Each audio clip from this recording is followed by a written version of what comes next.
Hello, Rebels. We are back in the studio today. Very excited because we welcome none other than Clare Knight, founder of the Onboarding Lab and all things onboarding. Clare, welcome. Thank you, Dannah. Appreciate it. Yeah. I really think onboarding in general did not get the love and appreciation from like a go-to-market perspective until really crazily recently. Would you agree with that? Yeah, I mean, I've been banging the drum about it for a while, but I definitely feel like it's picking up some traction. I think there's a way to go in terms of people investing in it, if I'm being completely honest about it right now. But I do think it's becoming more of a prominent topic in discussions across the board. So I'm curious, you've been doing this a long time. You tell people in this awesome newsletter weekly, like simple steps, this is how you do this right, and this is what you avoid to do it wrong.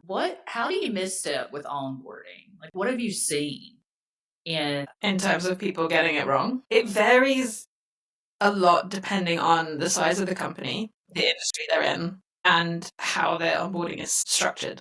So whether it's a customer success team that's owning onboarding, or it's a dedicated onboarding team, or if it's product-led onboarding, there are so many variables. I don't think there's a one size fits all, but that's part of the problem, is that there's maybe an overarching idea of what a good onboarding looks like, and it's a good foundation, but then how do you keep improving it? How do you keep adding like a 1% better each time you make a change to your onboarding program to get to a world-class standard? And I think that's part of the reason I started the Onboarding Lab, is to encourage people to experiment and try things that may or may not work, but have the license to do that. And I think that's a lot easier in startups. It's a lot harder to get that autonomy in larger companies because you have so much red tape. You have so many people to go through before you can actually implement something, get approval. And then if it doesn't work, there's this element of, is it a safe space to fail or not? It's so intricate, really. And I think people haven't clocked that just yet as to why it's not just a simple thing to do and to do well. There's so many pieces to the puzzle. But that's what I'm hoping I can help people with the Onboarding Lab, is giving them some ideas, giving them some inspiration and license to experiment. No, I love that. And I do think that you said something that definitely made me like excited. I love all of it, but the thing about safe space to fail, so big right now. It's so big right now.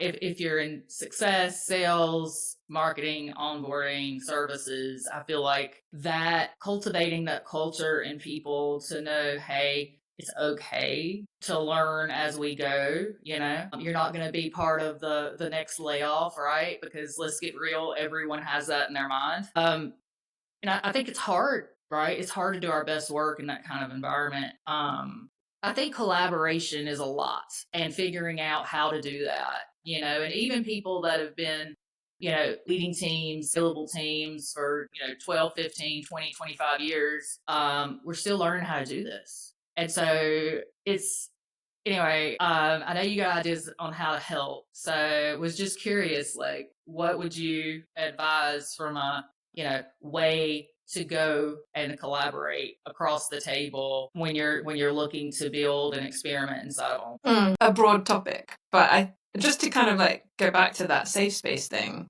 as part of this collaboration, a lot of it does come from that top-down leadership element of creating that safe space. And I think it's completely possible to do. I think it actually is probably more prevalent than we think it is. We just are in a mindset, perhaps, of, like you said, with the state of the industry right now in regards to jobs and things, that it makes people think twice before they maybe take a risk that they wouldn't have thought was an issue, maybe pre-pandemic or whatever. But I think in terms of the collaboration piece, I personally see onboarding as like the middle of a wheel, and then the spokes out to all of the different teams. So you have onboarding as like a central piece between sales and marketing and customer success and account management, product, support. It's all, as onboarding, you have to work with all of those teams. You can't get away with not doing that. So to think that collaboration isn't a huge part of getting that right is a bit naive, I think. I think most people get that, but I think I have to hammer that home in the newsletter just to remind people, and then offer them some ways of doing it. So one of the most popular kind of topics I had was working with product and how best to do that as onboarding. Because I think with customer success, you have a longer period of time that you're working with a customer. There's probably a lot more back and forth with the product team in terms of feature requests and bugs and issues that come up, and just working over a longer period of time. But onboarding is usually quite condensed. So it's quite easy to not work with product and just kind of be like, oh, I've done my job, and someone else can kind of carry on that conversation. But I think it's a really powerful piece to have that relationship with product right at the beginning, even if it is for a short period of time. You're in a unique position in onboarding where you're not necessarily trying to upsell or trying to expand or trying to push anything outside of just getting them to value.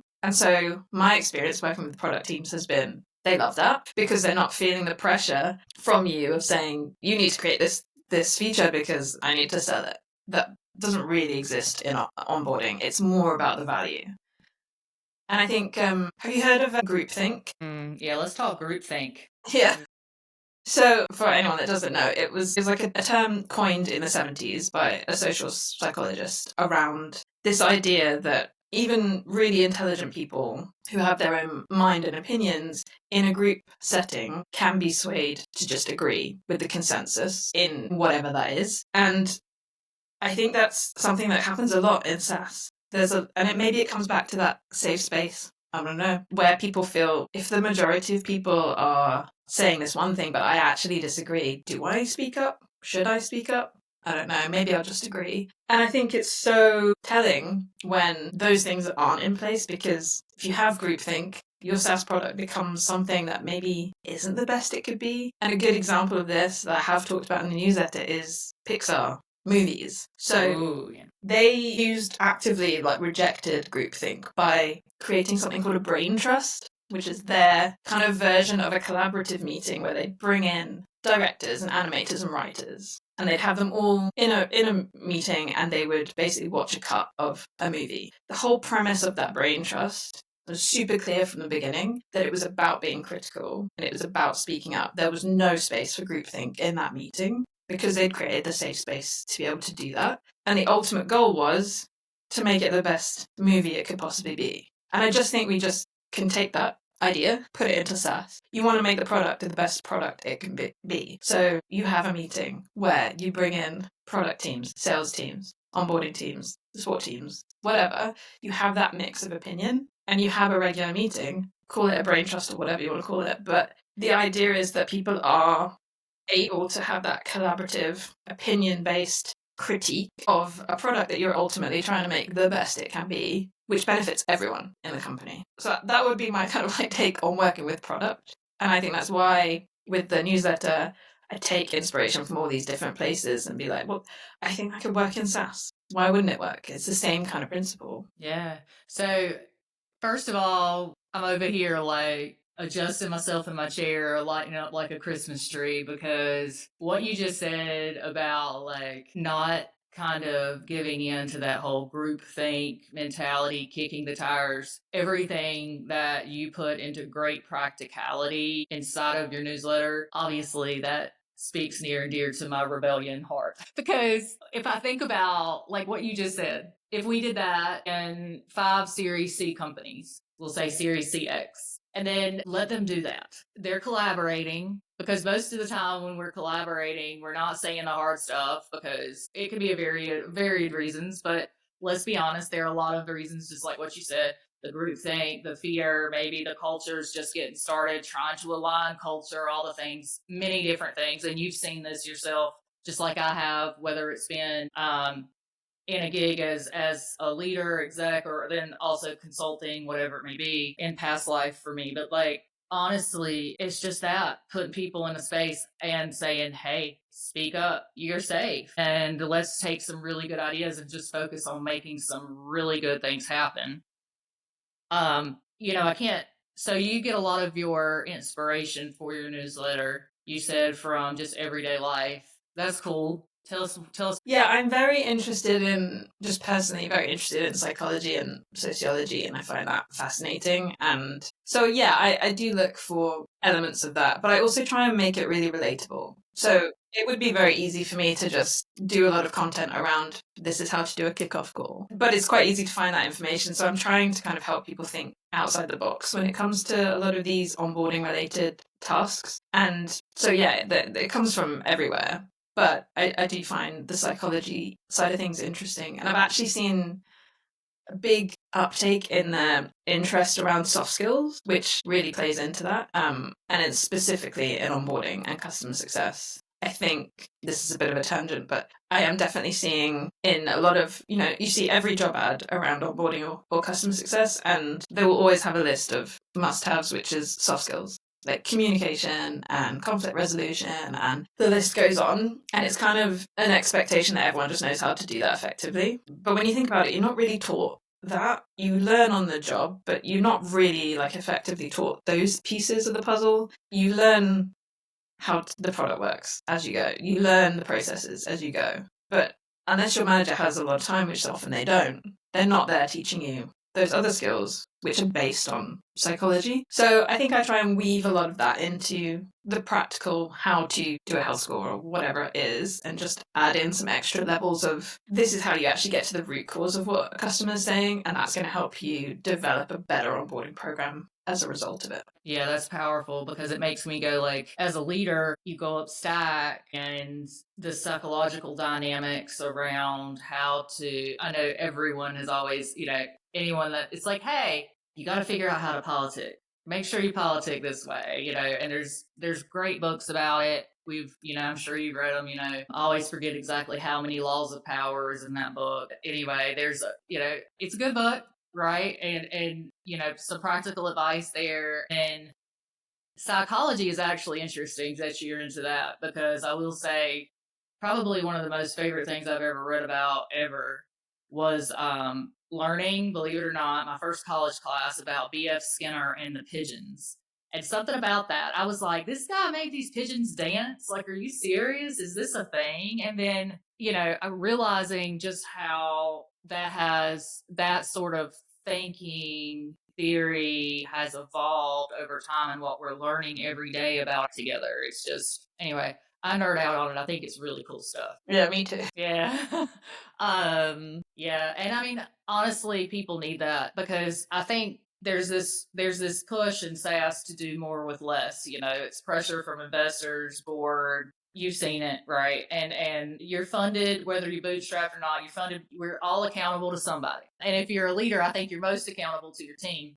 And then, I just think that coupled with pressures, macroeconomic stuff, it's like how to do that effectively, do the political stuff, be a good human, because, that's really hard, to do all of that and then still be a good human too. So anyway, I think all that's important just to continue to learn. And that's what I like about your newsletter, because it's this continuous way to marry strategic kind of psychological pivot that we all need as leaders. And I'm gonna be honest, if you're in success or sales or marketing or whatever it is, and you don't think you're in the onboarding business, it's just like you said, it's like that flywheel. Because ultimately we're all accountable for churn. And I think that, like, I have seen and done data, like myself, I've dug into it, like business reviews, they don't say customers. Like onboarding well, getting them to value, keeping your, different touch points along the way meaningful, and then showing results, whether it's good, bad, or indifferent. I'm not the first person in the community that's shared that kind of finding, but that's what saves customers. And so I'm fascinated with onboarding, and honestly, I've had a little bit of a renaissance interest in it. The last few roles I've been part of, had the privilege of being part of, have been, very services, project management, onboarding, and then post sales related. And so figuring out how to do that. And then the other thing is that, just to go completely third base for a minute, forgive me. How do you, like, what are your thoughts around if you've got a situation where you really long implementation cycle? Mhm. Right? So onboarding goes on, right? What do you think is a good way to reduce that time to value and get them out of onboarding and into that handoff motion? I'm curious what your thoughts are there, because I've seen a lot of that consulting, not specifically to any of the full-time jobs that I've been in, but Are you talking in relation to it's always every customer is that long cycle or just one off? exactly. Okay.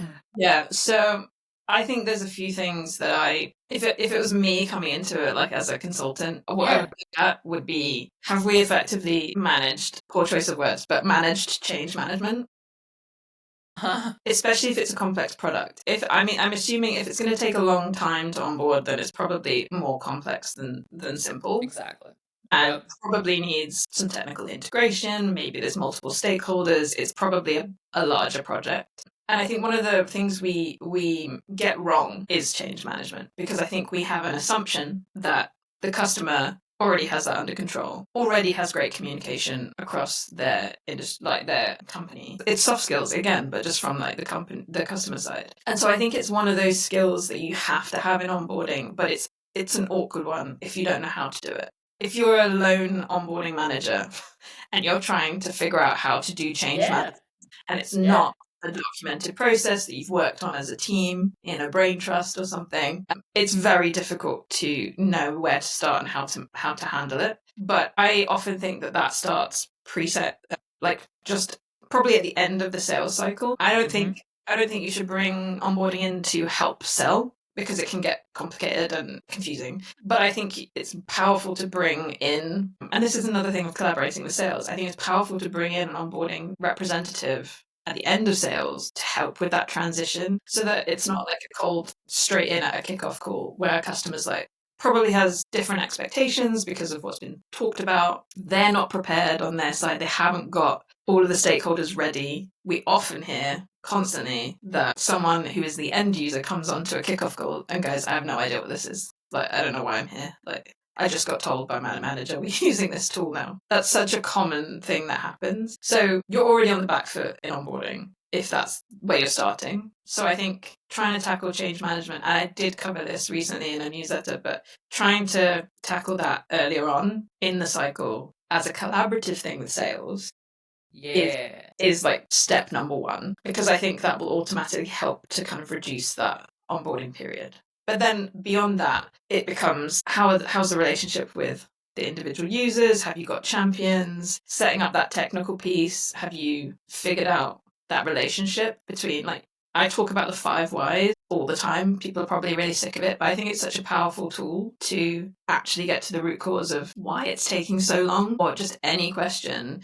I tell anyone that I'm coaching, do not take the first answer from a customer, because that will be a very high level superficial answer. You need to keep digging to actually get to the root cause, and then you can actually act on that piece. You probably can't do much with that first answer. So I think, again, it's all soft skills, but it's just being able to identify when you haven't quite got the right answer yet, you can't really properly action something. And I think with going back to the pre-sales and the sales cycle piece, Apple geniuses in like Apple stores, we have an innate trust with them that they are experts, that they know what they're talking about, that they're going to give us the best advice. They're salespeople, but really we see them as tech experts that can help us choose the right product for what we're looking for. And that's another psychology thing, but that's like called the messenger effect. And I see us being able to do that with onboarding and sales. So you're bringing in this tech expert that is there to give you the best experience, to make sure you get success as quick as possible. And that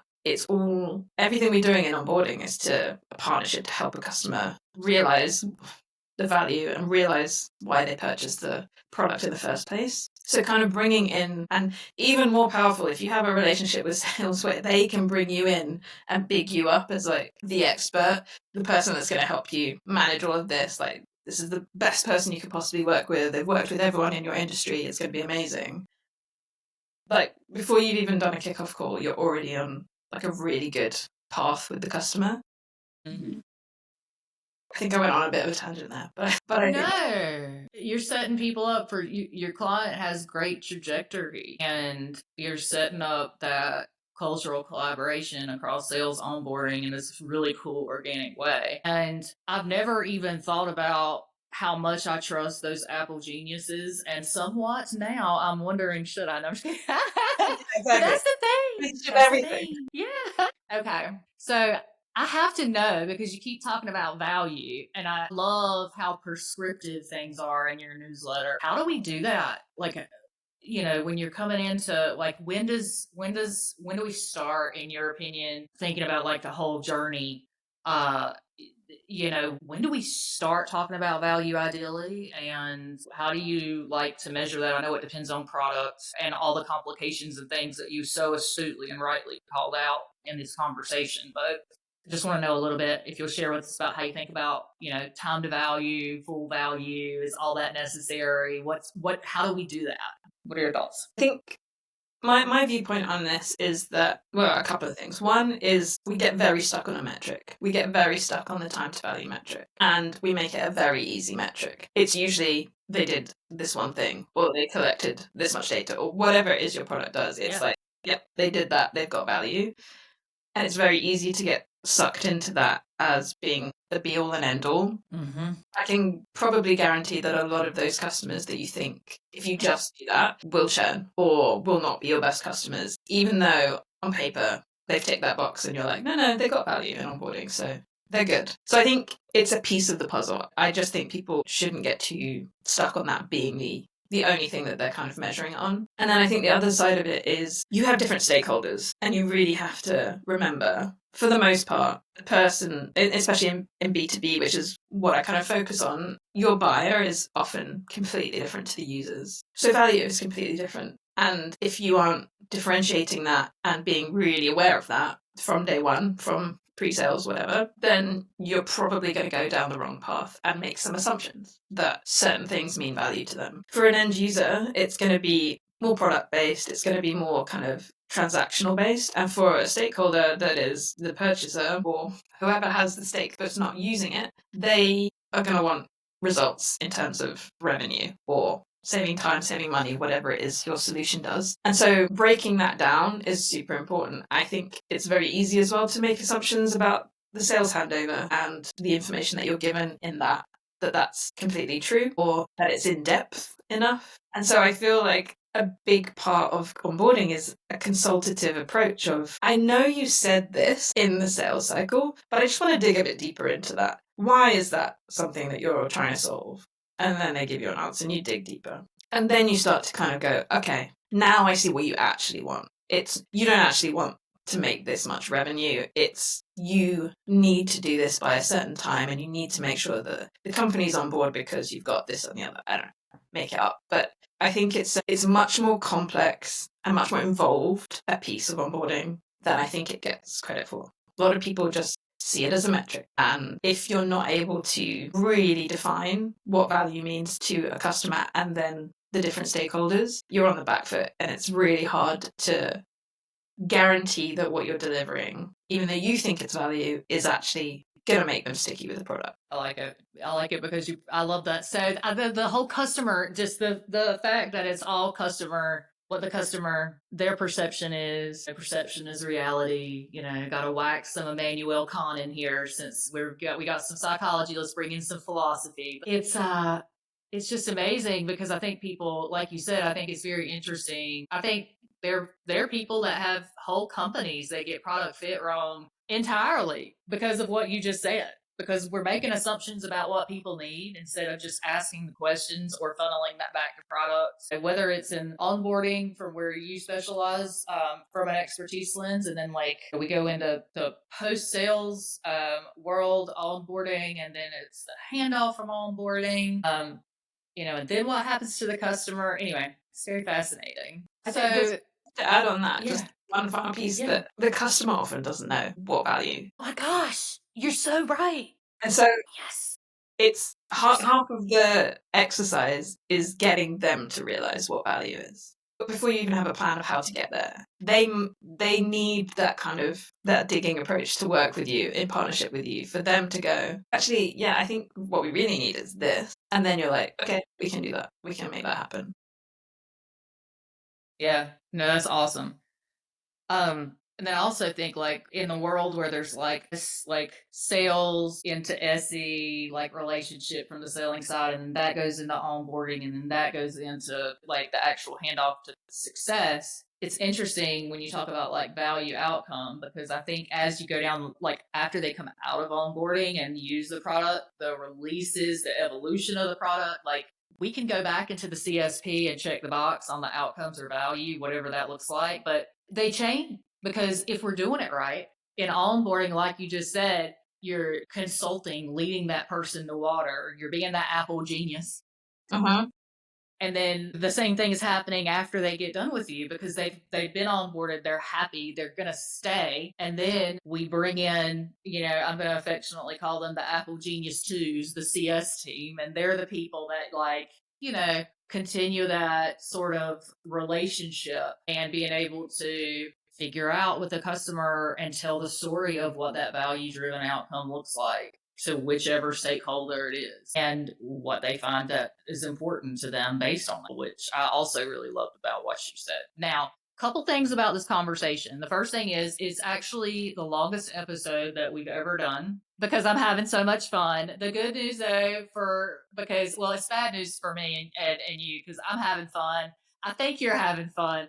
But so I really just want to, can you tell us, because I figured out we're at the end of the episode and we haven't talked about what you think a rebel is. What's a rebel to you, Claire? It's a rebel. I think everything I do with the Onboarding Lab is rebellious in a lot of ways. I think it's about not being afraid to think outside the box, not being afraid to experiment and try things. And yes, it can be a little bit scary to not follow the same path, but that's where the magic is. That's where you find like inspiration and ideas and it sparks something. And yeah, I think that's probably what I think about it. Okay, and I think I've heard a lot of answers at this point out of 2 seasons of the show, but I think that's like the one that has got me almost teary-eyed over here. But anyway, tell us how we find more of you, and because it's anybody doing this right now as a person in this community. We need to lean in on each other, right? And I think that your newsletter is a real asset. We all need it in the toolkit, but tell us where to find more of you in it.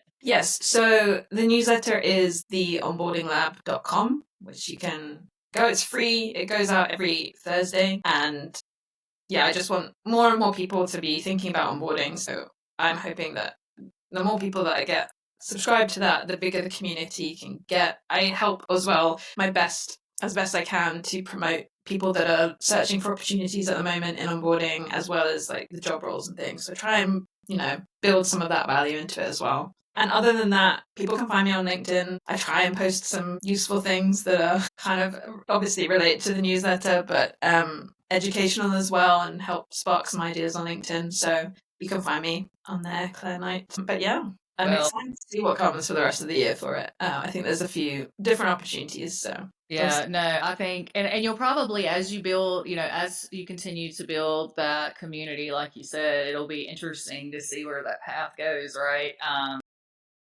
Yeah, because I'm embodying the ethos of just experimenting across the board. Boom. There you go. Well, rebels, there you have it. Experiment across the board, embrace the ethos. Until next time, rebel your sass